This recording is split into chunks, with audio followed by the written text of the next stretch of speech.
하나님의 말씀 봅니다. 하나님의 말씀은 창세기 26장 23절에서 35절, 구약성경 37쪽입니다. 이삭이 거기서부터 브엘세바로 올라갔더니 그 밤에 여호와께서 그에게 나타나 이르시되 나는 내 아버지 아브라함의 하나님이니 두려워하지 말라. 내 종 아브라함을 위하여 내가 너와 함께 있어 내게 복을 주어 내 자손을 번성하게 하리라 하신지라. 이삭이 그곳에 제단을 쌓고 여호와 이름을 부르며 거기 장막을 쳤더니 이삭의 종들이 거기서도 우물을 팠더라. 아비멜렉이 그 친구 아우삿과 군대 장관 비골과 더불어 그랄에서부터 이삭에게로 온지라.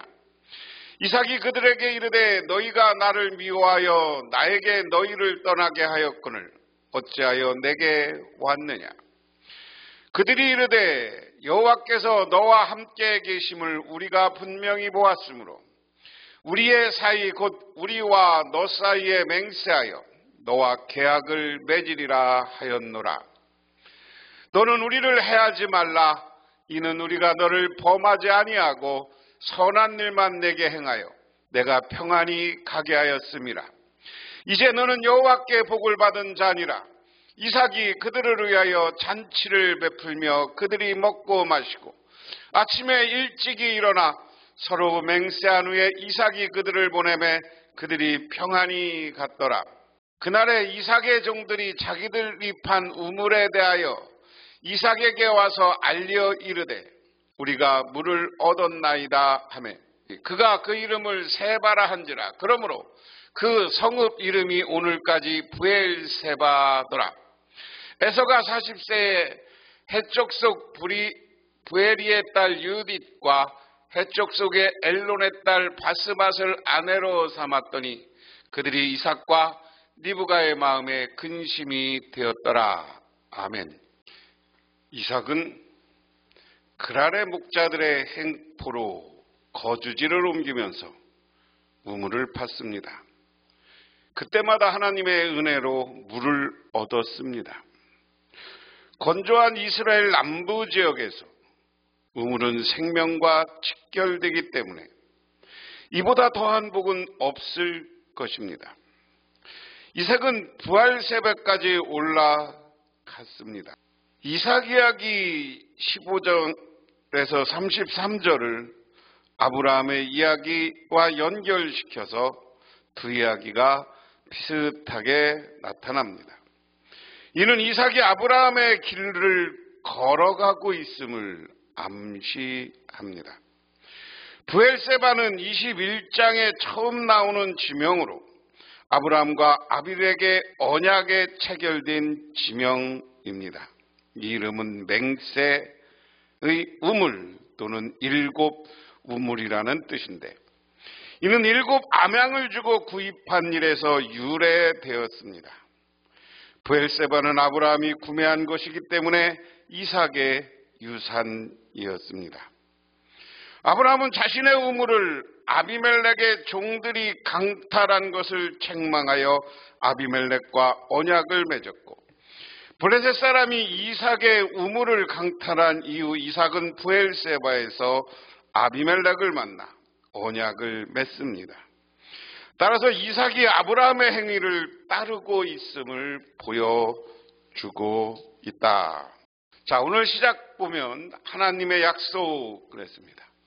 이삭은 거기에서 브엘세바로 갔다 이렇게 이야기했습니다. 지도를 보면 이삭이 처음 등장하는 것은 첫 번째 예루살렘의 모리아 산에서 아버지로부터 뭐예요? 제물이 됐을 때 장면입니다. 그리고 다시 브엘세바로 내려와서 살다가 이쪽 헤브론으로 올라가서 살게 되는 거예요.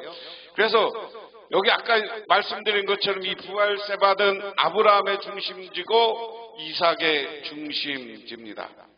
그런데 아브라함이 브엘세바 이쪽에 살다가 이삭이 태어나고 이삭을 여기 부엘라 헤로이라는 곳에서 거주하게 합니다.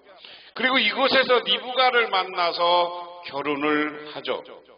그리고 여기서 그랄이라는 곳으로 올라갑니다. 여기 그랄 골짜기라고 이야기합니다.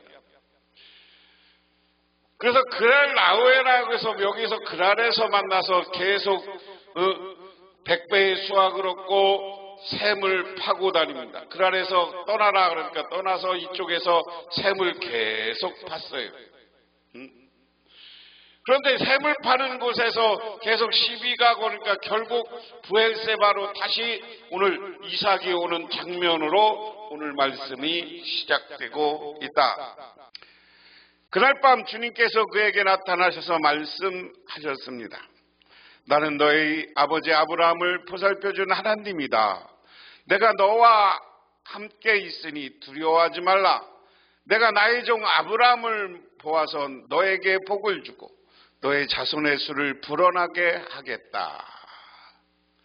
자, 부엘세바라는 곳의 지명입니다. 부엘세바라는 것은 아까 설명한 것처럼 아브라함이 아비멜렉과 계약을 맺었던 장소입니다. 다시 말해서 이것을 7양을 주고 샀던 우물이었어요.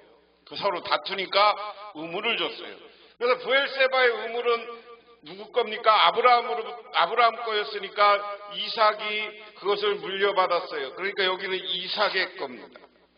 그래서 여러 가지로 아까 지도해 본 것처럼 떠돌아다니다가 이삭은 결국 아버지의 근거인 부엘세바로 와. 그런데 부엘세바에서 이곳은 우리가 잘 봐야 되는 건 계약의 장소이기도 하고 약속의 장소이기도 합니다. 이 약속은 뭐냐? 이 약속은 하나님의 축복의 약속의 장소입니다. 계약은 누구예요? 아비멜렉과 새로운 계약을 하는 곳, 사람과는 계약을 하고 하나님과는 축복의 약속을 받는 곳이에요. 그래서 그날 밤 주님께서 그에게 나타나서 나는 너희 아버지 아브라함을 보살펴준 하나님이다. 우리 성경은 이제 뭐 하나님 이렇게 되는데 원어로 하면 엘로힘, 야훼 뭐 이런 것이겠죠. 전능하신 하나님. 내가 너와 함께 있으니 두려워하지 말라 하는 겁니다. 저는 오늘 이 시간 우리들이 하나님이 새로운 계약과 새로운 약속의 땅으로 우리를 인도할 때 이거 될 것인가 말 것인가 고민과 근심과 걱정이 있지만 하나님께 맡기고 두려워하지 마시기 바랍니다. 하나님만 바라보는 저와 여러분이 되시기를 주님의 이름으로 축원합니다. 내가 나의 종 아브라함을 모아서 너에게 복을 주고 너의 자손의 수를 풀어나가게 하겠다. 오늘 여기에서 하나님이 약속한 것, 부엘세바에서 처음 하나님이 이야기하는 건 뭡니까? 첫 번째, 두려워하지 말라는 거예요. 무슨 이야기입니까? 미래에 대한 약속이에요. 우리도 이 시간 신앙인이라면 하나님 앞에 두려워하지 마세요. 부엘세바는 계약과 약속, 아비멜렉과 계약하는 것이고 하나님의 축복인데 오늘 하나님의 약속의 축복인데 먼저 두려워하지 말라는 거예요. 우리는 세상을 살다 보면 고난과 어려움을 만납니다. 이거 과연 될까 하는 생각도 들게 합니다. 하지만 이곳에서 두려워하고 근심하고 걱정한다고 문제가 해결되지 않아요. 하나님을 믿고 맡기시기 바랍니다. 그리고 우리는 두려워하지 마세요. 하나님 앞에 맡기면 하나님이 책임져 주실 줄 믿으시기 바랍니다. 두 번째 뭐냐? 너에게 복을 주겠다 하는 거예요. 복을 주는데 어떤 복이냐? 숫자가 늘어나게 하겠다. 무슨 숫자? 자손의 수. 오늘 여기에서 자손의 축복을 이야기합니다. 자손의 숫자가 늘어난다. 복을 주는데 하나는 자손의 수가 늘어나고 또 하나의 복은 뭐면 그냥 일반적으로 보면 물질의 축복도 함께 이야기합니다. 물질과 자손을 복을 주겠다 하는 겁니다. 그러니까 이삭이 그곳에서 제단을 쌓고 주님의 이름을 부르며 예배하였다. 그는 거기서 장막을 치고 주의 종들은 거기서 우물을 팠다. 자, 하나님이 부엘세바로 온 이삭에게 약속을 합니다. 축복의 약속을 합니다. 물질의 축복, 그리고 자손이 잘 되는 축복, 불어나는 축복, 그리고 그러기 때문에 이런 복을 줄 테니까 두려워하지 말라. 이삭은 그곳에 제단을 쌓았어요. 이런 하나님의 은혜와 축복의 약속, 지금 이루어진 게 아니야. 언약이야, 약속이야. 이 약속을 믿고 하나님께 감사하며 하나님께 예배하고 그곳에서 다시 새 삶을 시작한다 하는 이야기입니다. 그 다음에 아비멜렉과 이삭의 계약. 아비멜렉이 친구 아우삿과 군사령관 비골을 데리고 그랄에서 이삭으로 왔다. 이삭이 그들에게 물었다. 당신들이 나를 미워하여 이곳에 이렇게 쫓아내고 무슨 일로 나에게 왔습니까? 그들이 대답하였다. 우리는 주님께서 당신과 함께 계심을 똑똑히 보았습니다. 그래서 우리는 우리와 당신 사이에 평화조약을 맺어야겠다고 생각합니다. 이제 우리와 당신 사이에 언약을 맺읍시다 하는 겁니다. 자, 이야기가 중요한 거예요. 아비멜렉이 친구 아우삿과 그 군사령관 비골을 데리고 그랄에서 이삭으로 와.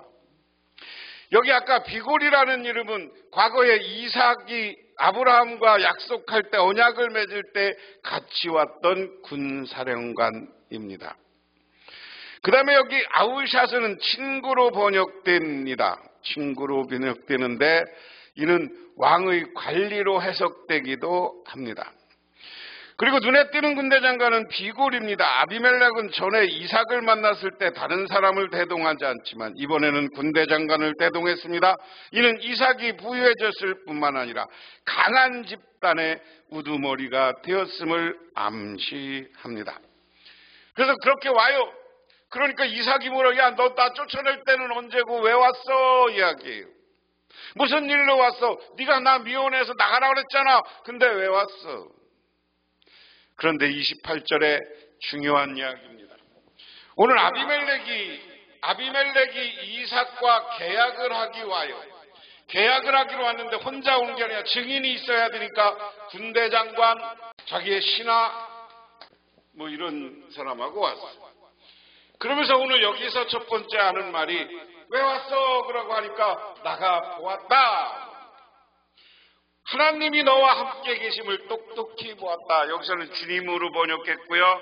새 번역에서는 여호와께서 너와 함께 계심을 보았다. 야훼.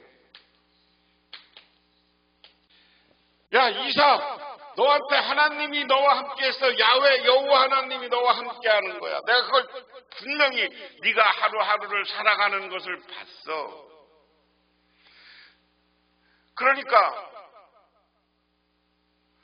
그래서 우리는 당신과 사이에 평화조약을 맺어야 되겠다. 여호와와 함께 하시면 여호와와 함께 하시는 이 축복, 자손의 축복, 물질의 축복을 이삭이 받을 거예요. 이삭이 이 축복을 받으면 더욱더 이삭이 강성해질 거야. 그러니까 이제부터 이삭과 자기 사이에는 싸우지 말고 오늘 함께 공존하자는 평화조약을 맺으러 왔다. 이것은 말이 평화조약이지. 이제 이삭이 하나님이 축복해주고 그가 강대해지니까 하나님, 세상 사람이 이삭을 인정하는 거예요. 이것이야말로 참된 믿음으로 쟁취한 참된 승리인 줄 믿으시기 바랍니다. 하나님은 우리가 지금까지 이삭의 삶을 보세요. 다투거나 싸우지 않았어요. 피했어요. 자기는 그냥 다른 곳으로 계속 이주했어요. 그런데 하나님이 가는 곳마다 그를 축복해주고 샘물이 터져나오게 해. 이야기를 이방의 왕이었던 아비멜렉이 못 들었겠어요? 들었어요. 이제는 찾아와서 야 우리 싸우지 말자. 우리 공존하자. 평화조약을 맺자 하고 찾아왔다. 우리가 당신을 건드리지 않고 당신을 잘 대하여 편안히 가게 하였던 것처럼 당신도 우리를 해롭게 하지 마십시오. 당신은 분명히 주님께 복을 받을 사람입니다 라고 했어요. 29절에 너는 여호와께 복을 받을 자니라 라고 이야기했습니다. 야훼 여호와 하나님께 복을 받을 사람. 저와 여러분들도 하나님이 함께하여서 정말 우리가 피해 다니고 어려울 때마다 하나님이 여러분을 보고 하나님이 은혜 내려주고 하나님의 축복을 받아서 세상 사람으로 하여금 정말 당신은 복을 받을 사람입니다 하는 소리를 들으시기를 바랍니다. 이삭은 그들을 맞아서 잔치를 베풀고 그들과 함께 먹고 마셨다. 그들은 다음날 아침에 일찍 일어나서 서로 맹세하였으며 그런 다음에 이삭이 그들을 보내니 그들이 평안한 마음으로 돌아갔다. 자, 네가 복받을 사람이야. 우리 평화조약 맺어. 그러니까 이삭이 맺었고 그들을 안내해서 잔치를 베풀어줬어요. 그러니까 함께 먹고 마시고 그 다음날 일찍 돌아가고 그들이 불안했던 마음이 평안한 마음으로 돌아갔다. 왜? 이삭이 강해지면 자기들을 공격하면 자기들이 정복되고 자기들이 종이 되는 거야. 이 시대는 전쟁에서 지면 종이 되는 거야.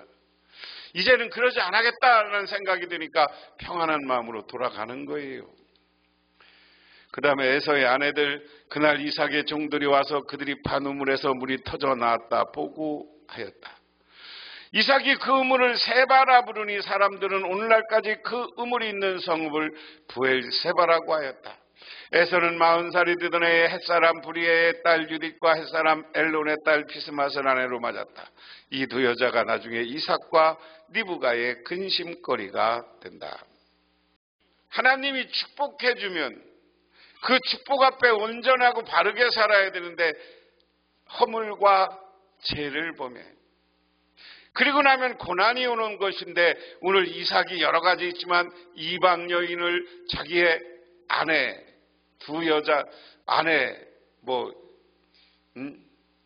이삭은 브리에의 딸 유딧과 햇사람 딸 비스맛의 아내, 두 명의 아내를 더 둬요. 잘 기억해 보세요. 아브라함은 이삭의 아내를 골라오기 위해서 자기 동족에게 가서 종에게 데리고 오게 했어요. 그런데 그런 하나님이 함께하고 하나님의 뜻을 따르는 의미에서 그렇게 했는데 오늘 이삭은 자기가 부자가 되고 세력이 강해지다 보니까 이방 여인을 또 아내로 취하는 거예요. 이것이 그 가정의 근심거리로 변하였다. 우리가 오늘 이 이야기 이삭의 아내 이야기를 통해서는 우리가 항상 깨어있고 기도하는 사람이 돼야 돼요. 잘못하면 실수하고 허물을 가질 수가 있다. 창세기에서 이삭 이야기는 아브라함과 야곱에 비해 특별히 주목받지 못합니다. 그 이유는 이삭 이야기가 아브라함 이야기와 적지 않게 연상되어 있기 때문입니다. 이삭이 위기의 상황에 유약한 모습을 보여주기 때문입니다. 하지만 창세기의 아브라함이 경험한 사건이 이삭에게 반복됨을 보여줌으로써 이삭이 아브라함의 유업을 잊고 있음을 부각합니다. 더 나아가 이방인이 이삭을 향해 여호와께서 너와 함께 계신다라고 고백하는 모습은 이삭의 삶이 결코 부정적이지 않음을 암시합니다. 이삭은 아비멜렉에게 추방당한 경험이 있습니다. 나그네를 환대하지 않는 그랄 사람에 대한 비판적인 목소리가 반영되어 있습니다. 이후 본문은 이삭이 그보다 강성해졌음을 암시합니다. 그러자 그들이 이삭과 화친을 맺기 위하여 찾아왔습니다. 역전된 상황에서 이삭은 그들을 어떻게 대할 것인가? 고대 근동 사이에는 동태복수법이라는 처세술이 보편적인 상식입니다. 동태복수법은 내가 당한 대로 복수해준다 그 얘기예요. 하지만 이삭은 받은 대로 갚지 않고 그들과 화친을 맺습니다. 이로써 이삭은 하나님이 함께하는 자로서 당시 사람들과 다른 행동 방식을 보여줍니다. 이삭의 모습은 세상의 기준과 다르게 살아가는 성도의 모습을 보여줍니다. 강한 모습으로 위기를 극복하지 않고 유약한 모습으로 사람들에게 빼앗기는 모습을 보여주며 힘으로 우위를 점하지 않고 약자를 용납하는 모습입니다. 이삭이 이처럼 행동하는 중요한 목적은 샬롬입니다. 본문의 평안을 두 차례나 언급합니다. 모두 이방인과 관계에서 언급되었다는 것에 주목해야 됩니다. 하나님이 함께하는 사람은 이방인을 정복함으로써 샬롬을 이루는 것이 아니라 이삭은 이방인과 공존함으로써 샬롬을 이루는 모습입니다. 내가 나약한 것 같지만 공존을 통해 하나님을 향한 믿음으로 오늘 쟁취하는 승리의 모습, 이것이 우리의 신앙인의 모습이고 신앙인의 걸어가야 될 길인 줄 믿으시기 바랍니다. 기도하겠습니다. 하나님 고맙습니다. 오늘도 아버지 하나님의 은혜를 기억합니다. 주여, 우리는 아무것도 할 수 없습니다. 하나님이 복 주시고 하나님이 능력 주시고 하나님이 이 모든 일을 해결하여 주시옵소서. 우리 교회 앞에 있는 여러 가지 장애물을 하나님이 해결해 주시옵소서. 예수님 이름 받들어 기도드리옵나이다.